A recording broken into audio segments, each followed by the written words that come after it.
बाळा, तू अनेक वेळा नाथांच्या मुखातून हा शब्द ऐकला असेल, आदेश आदेश.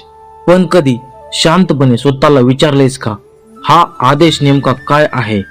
हा फक्त अभिवादनाचा शब्द आहे का, की या दोन अक्षराच्या शब्दामध्ये नाथांच्या संपूर्ण साधनेचे एक गूढ तत्व लपलेले आहे? आज मी तुला याच आदेश शब्दाचा अर्थ सांगणार आहे. आणि बाळा, हा अर्थ फक्त ऐकायचा नाही, तो मनात उतरवायचा आहे. कारण आदेश म्हटले की केवळ समोरच्या व्यक्तीला नमस्कार होत नाही, तर आपल्या आत असलेल्या परमात्म्याशी देखील वंदन केले जाते. अशा नाथ परंपरेत आध्यात्मिक भावना आहे. 1 नंबर, आदेश म्हणजे नेमकं काय? बाळा, सामान्य भाषेत आदेश मध्ये एखाद्याने दिलेली आज्ञा, सूचना किंवा सांगणं. पण नाथ संप्रदायामध्ये या शब्दाचा वापर एका वेगळ्या आध्यात्मिक अर्थाने केला जातो. नाथयोगी एकमेकाला भेटताना आदेश म्हणतात. नाथ परंपरेतील अभिवादनाच्या या प्रथेबद्दल गोरक्षनाथ मंदिराच्या अधोलिखित माहितीतील उल्लेख आढळतो. वरिष्ठ आदेश महाराजजी असे संबोधले जाते आणि प्रत्युत्तर आदेश आदेश असे म्हटले जाते. पण बाळा, फक्त नमस्कार समजून थांबवू नकोस, कारण नाथांच्या दृष्टीने प्रत्येक जीवामध्ये त्या परम तत्वाचा अंश आहे. म्हणजे जेव्हा एक नाथ दुसऱ्या नाथाला आदेश म्हणतो, तेव्हा त्या व्यक्तीच्या बाह्य रूपाला नाही, तर त्याच्यामधील चैतन्याला नमस्कार करण्याची भावना त्यामागे आहे. आदेश मध्ये कोणता आध्यात्मिक संदेश आहे?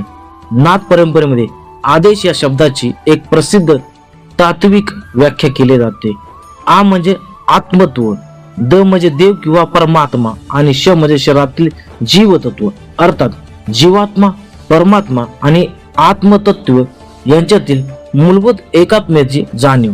अशी आध्यात्मिक व्याख्या काही नाथ परंपरागत स्रोतांमध्ये दिली आहे.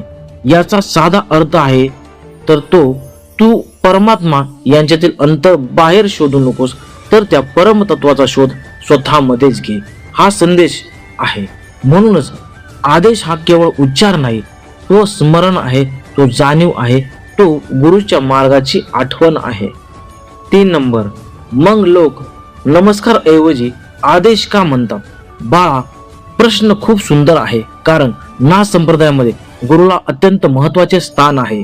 नाथ परंपरेमध्ये योग मार्ग, गुरु शिष्य परंपरा आणि साधना यांना विशेष महत्व आहे. नाथ संप्रदायामध्ये योग संप्रदाय, सिद्ध संप्रदाय आणि अवधूत संप्रदाय अशी नावे आढळतात. म्हणून जेव्हा नाथ साधक दुसऱ्या साधकाला आदेश म्हणतो, तेव्हा तो स्वतःला आठवण करून देतो, मी अहंकारी नाही, मी या शरीरात पुरता मर्यादेमध्ये नाही, किंवा मी या शरीरात पुरता मर्यादित नाही. माझ्यामध्ये आणि तुझ्यामध्ये असलेले चैतन्य एकमेकांमध्ये परमतत्वाशी जोडलेलं आहे. ही भावना नाथाच्या अभिवादनामध्ये दिसते. आता आपण जाणून घेऊया नाथ संप्रदायाचा इतिहास. आदेश समजून घ्यायचा असेल तर नाथ संप्रदायाची परंपरा समजून घेणं अत्यंत आवश्यक आहे. नाथ संप्रदायामध्ये हा भारतीय शैव परंपरेतील एक महत्वाचा योग प्रधान संप्रदाय आहे. नाथ परंपरेनुसार या परंपरेचं मूळ आदिनाथ भगवान शिव यांच्याशी जोडलेला आहे. इतिहासाच्या दृष्टीने नाथ संप्रदायाचा विकास साधारण 8व्या ते 12व्या शतकाच्या कालखंडाशी जोडला जातो. पण बाळा, इथे एक गोष्ट लक्षात ठेव, परंपरेची आख्यायिका आणि इतिहासातील पुरावे हे नेहमी एकसारखे नसतात. नाथ परंपरेतील आदिनाथ शिव हे दैवी मूळ मानले जातात आणि मानवी गुरु परंपरेमध्ये मच्छिंद्रनाथ यांना अत्यंत महत्वाचे स्थान आहे. त्यानंतर गोरक्षनाथांनी या परंपरेचा मोठ्या प्रमाणावरती विकास आणि संघटन केले, असं विविध अभ्यास स्रोतांमध्ये सांगतात. 5 नंबर, आदिनाथ कोण आहेत? आदिनाथ म्हणजे भगवान शिव. नाथ परंपरेमध्ये शिवला आदिनाथ म्हणजे आद्यनाथ मानलं जातं. नाथ या शब्दाचा अर्थ आहे स्वामी, परमेश्वर, संरक्षक किंवा आश्रयदाता असा घेतला जातो. शिवांसाठी आदिनाथ हे नाव वापरलं जातं. म्हणून नाथ परंपरेमध्ये जेव्हा शिवाचं स्मरण केलं जातं, तेव्हा केवळ देवतेच स्मरण होत नाही, तर आद्य गुरूंचं स्मरण देखील होतं. 6 नंबर, मच्छिंद्रनाथ मानवी गुरु परंपरेमधील महत्वाचा दुवा. आदिनाथ शिव हे नाथ परंपरेतील दैवी मूळ मानले जातात. पण मानवी गुरु परंपरेमध्ये मच्छिंद्रनाथ म्हणजे मच्छिंद्रनाथ यांना पहिला प्रमुख गुरुपैकी एक मानलं जातं. मराठी विश्वकोशानुसार आदिनाथ शिव हे मूळ प्रवर्तक मानले जात असेल तरी मच्छिंद्रनाथ हे संप्रदायाचे पहिले मानवी गुरु मानले जातात। मच्छिंद्रनाथाशी अनेक अद्भुत आख्यायिका जोडल्या आहेत। त्यांच्या माध्यमातून योग साधना आणि नाद विचार पुढे आलेत। 7 नंबर आणि मग आले गोरक्षनाथ। मच्छिंद्रनाथाच्या परंपरेतून पुढे आलेलं एक महान नाव म्हणजे गोरक्षनाथ। गोरक्षनाथाने नाथ परंपरेला संघटित रूप देण्याची मोठी भूमिका बजावली, म्हणून आज नाथ संप्रदायाला गोरखपंथ किंवा गोरखनाथांशी संप्रदाय असा नावानेही ओळखलं जातं। गोरक्षनाथाच्या नावाशी अनेक योग ग्रंथ आणि नाथ परंपरेतील तात्विक साहित्य जोडले आहेत। त्यामुळे बाळा, नाथ परंपरेचा इतिहास सांगताना आदिनाथ, मच्छिंद्रनाथ आणि गोरक्षनाथ ही परंपरा अत्यंत महत्वाची ठरली आहे। 8 नंबर अलख निरंजन आणि आदेश यांचा संबंध। बाळा, तू अनेक नाथ साधूंना म्हणताना ऐकलं आहे अलख निरंजन आणि त्यानंतर आदेश हे शब्द नाथ परंपरेच्या आध्यात्मिक वातावरणातच फार प्रचलित आहेत। अलख म्हणजे ज्याला सामान्य इंद्रियांना सहज पाहता येणं किंवा वर्णन करता येत नाही अशा निराकार परम तत्वाशी भावना, आणि निरंजन मध्ये निर्मळ, निरपादी किंवा कलंक विरहित अशा भक्ती परंपरेतील व्याख्या केली जाते। म्हणून अलख निरंजन हा नाथ परंपरेतील परम तत्वाच्या स्मरणाशी जोडलेला उद्धार आहे, आणि आदेश हा साधकांमधील आध्यात्मिक अभिवादन म्हणून वापरला जातो। नाथ परंपरेतील अलख आणि आदेश या पंथांचा उल्लेख विविध स्रोतांमध्ये आढळतो।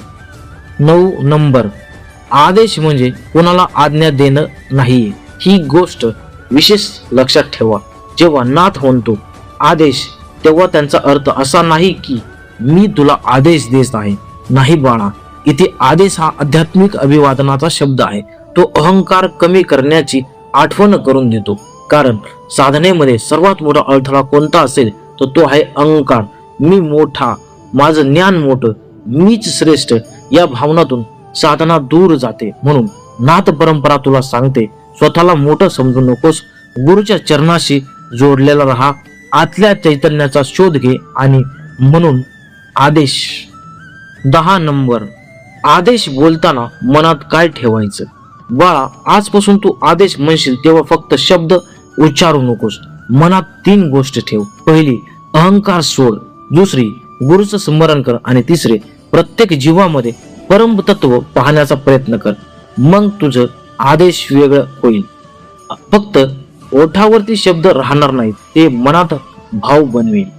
11 नंबर शेवटचा नाथबाबांचा संदेश। बाळा, तू मला विचारतोस नाथबाबा आदेश म्हणजे काय, तर मी तुला एवढंच सांगतो, आदेश म्हणजे फक्त शब्द नाहीये, तो एक स्मरण आहे।